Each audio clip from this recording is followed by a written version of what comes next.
ఇంట్లో gas cylinder blast అవడంతో తండ్రి కూతుళ్లకు తీవ్ర గాయాలైన సంఘటన జీడిమెట్ల పోలీసుల పరిధిలో చోటు చేసుకుంది. జీడిమెట్ల డివిజన్ కుతుర్బాల్పూర్ గ్రామం హ్యాపీ నెస్ట్ అపార్ట్మెంట్లో ఓ ఫ్యామిలీ ఉంటున్నారు. సంతోషి వంట రూమ్లో టిఫిన్ చేసే పని ముగించుకున్నారు. ఈ క్రమంలోనే వంట రూమ్ యూసేజ్ ఏరియా తలుపులు తీసేసరికి ఒక్కసారిగా పెద్ద శబ్దం, బాల్కనీలో ఉన్న సిలిండర్ పేలి మంటలు వ్యాపించాయి. అక్కడే ఉన్న తండ్రి లక్ష్మయ్యకు గాయాలయ్యాయి. వెంటనే వారిని ఓ ప్రైవేట్ ఆసుపత్రికి చికిత్స నిమిత్తం తరలించారు.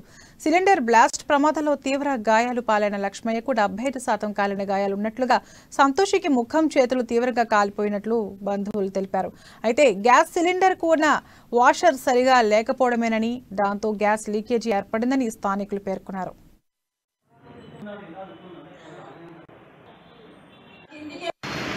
వాళ్ళు వాచర్ ప్రాబ్లం ఉంది, చేంజ్ చేశానని చెప్పారు. వాళ్ళు తర్వాత ఇంకొక పర్సన్ వచ్చారు, ఆయన చెక్ చేసి మీది ప్రాబ్లం ఉంది, గ్యాస్ లీకేజ్ అయింది అని చెప్పారు. బట్ మాది ఏం ప్రాబ్లం లేదు, సిలిండర్ గ్యాస్ పిట్ కట్ అయితే మేము చూసుకుంటాం కదా అని నేను చెప్పాను. అంటే మా సైడ్ నుండి ఏ ప్రాబ్లం లేదని ఆయన గట్టిగా అన్నాడు. నేను లేదు, సిలిండర్ ప్రాబ్లం మా ఆంటీకి ఇట్లా అయింది సిలిండర్ వల్ల నేను గట్టి చెప్పాను. వాళ్ళు వాచర్ ప్రాబ్లం ఉంది, చేంజ్ చేశానని చెప్పారు. వాళ్ళు తర్వాత ఇంకొక పర్సన్ వచ్చారు, ఆయన చెక్ చేసి మీది ప్రాబ్లం ఉంది, గ్యాస్ లీకేజ్